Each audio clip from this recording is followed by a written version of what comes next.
මනස එහෙමත් නැත්නම් මානසික සුවය අපේ ජීවිතය පවත්වාගෙන යන ප්‍රබල වශයෙන්ම බලපාන දෙයක්. මනසේ සුවදායී බව මත අපේ සතුට සැනසීම තීරණය කරනවා.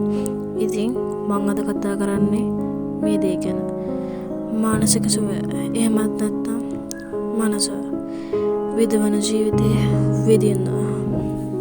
මේ වීඩියෝ එක මානසික සුවය සොයන විඩාවෙන් ඉන්න කෙනෙක්ට දකින්න ලැබෙන්න channel subscribe කරලා like එකක් දාන්න කියලා මතක් කරනවා.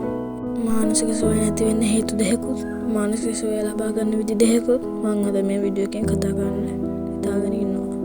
මානසික සුවය නැති වෙන්න හේතු දෙක අතරින් එකක් විදිහට මම දකින්නේ මනෝලෝකවල ජීවත් වෙන එක. එහෙමත් නැත්නම් ෆැන්ටසි එක ජීවත් වෙන එක. ගොඩක් අය තමන් ආස තමන් කැමති දේ වෙනම ලෝකෙකම වගෙන ඒක තුළ ජීවත් වෙනවා. ඒ නිසා ඔවුන්ගේ හීන ආසාවල් හීනයක්ම වෙලා යනවා. යථා ලෝකයේ තියෙන පීඩනය තාවකාලිකව ඇති කරගන්න සතුටක් ලබා ගන්න මිනිස්සු මේ දේ කරාට ඒකෙන් තාවකාලික සතුටක් ලැබුණට ඒකෙන් දිගු කාලින දුකක් ලැබෙනවා. මේක ඔයාගේ මානසික සුවය නැති වෙන්න ප්‍රධානම හේතුවක් විදිහට බලපානවා. ඒ වගේම දෙවෙනි හේතුව විදිහට මම දකින්නේ නිතරම සෝෂල් මීඩියා පාවිච්චි කරන එක. මේකෙන් වෙන්නේ අනිත් අයත් එක්ක ඔයාවම කම්පෙයාර් කරගන්න එක. එහෙම කළා ඔයාට නැති ඕන් නැති දේ ගැන හිතලා දුක් වෙන එක.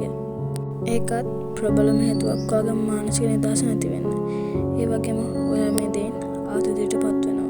මේකට බැහැ වෙලා ඔයාගේ කාලය නාස්ති කරගන්න. ඔයාගේ හීන වලට ආසාවල් වලට වැඩ කරන්න තියෙන කාලය නැති කරගන්නවා. ඔයාට තේරෙනවා ඇති මේ හේතු දෙක ඔයාගේ මානසික නිදහස නැති වෙන්න ප්‍රබලම සාධක දෙකක් කියලා. මම දැන් කතා කරන්න යන්නේ මෙහෙම නැති වෙච්ච මානසික නිදහස ලබා ගන්න කරන්න පුළුවන් පොඩි දේවල් දෙකක් ගැන. පළවෙනි එක භාවනා කරන්න පුරුදු වෙන්න. මම කියන්නේ මේක ආගම වශයෙන් කරන්න කියලා. මම මේකෙන් අදහස් කරන්නේ දවස් අඩුම විනාඩි 10ක්වත් හිත සංසුන් කරවගන්න කියලා. සද්ද බද්ද නැති නිස්කලංක ලාක විනාඩි 10ක්වත් ඔයගේ හුස්මට අවධානය දෙන්න පුරුදු වෙන්න.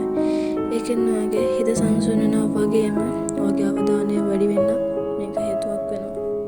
ඒ වගේම රිලැක්සින් මියුසික් එකක් අහන්න පුරුදු වෙන්න. දවසේ පොඩි වෙලාවක් හරි මියුසික් එකක් අහන්න පුරුදු වෙන කෙනෙක් ඔයගේ ආතතිය පීඩනය අඩු වෙලා ඔයාට සංසුන් මනසක් ලැබෙනවා. පියානෝ ගිටාර් බටනලා වගේ කා මියුසික් එකක් අහන එකෙන් ඔයාට මේ දේ ළඟා කරගන්න පුළුවන්. YouTube එකේ ඕන තරම් මේ වගේ රිලැක්සින් මියුසික් අහගන්න තියෙනවා. මේකට පුළුවන් වගේ මනස සංසුන් කරලා ඔයාගේ බ්‍රේන් එකට නිදහසක් ලබා දෙන්න. මම හිතනවා තේරෙන්නේ නැති මේ හේතු ඔයාට කොච්චර බලපානව ඇතිද කියලා. ඉතින් මම මේ දේවල් වලට පුළුවන් කියලා හිතනවාගේ මානසික නිදහස ලබා දෙන්නත් නැති කරන්නත්. ඉතින් මේ ගැන පොඩ්ඩක් හිතලා බලන්න. ඔයා මොන කෙනෙක් වුණත් මොන වයසක වුණත් මොන තරහතරම කෙනෙක් වුණත් මම ප්‍රාර්ථනා කරනවා ඔයා හැමදාම සතුටින් ඉන්න ලැබෙන්න මානසික නිදහස හැමදාම තියෙන්න කියලා. ඉතින් ඊළඟ වීඩියෝ එකෙන් හම්බෙනකම් සතුටින් පරිස්සමින් ඉන්න.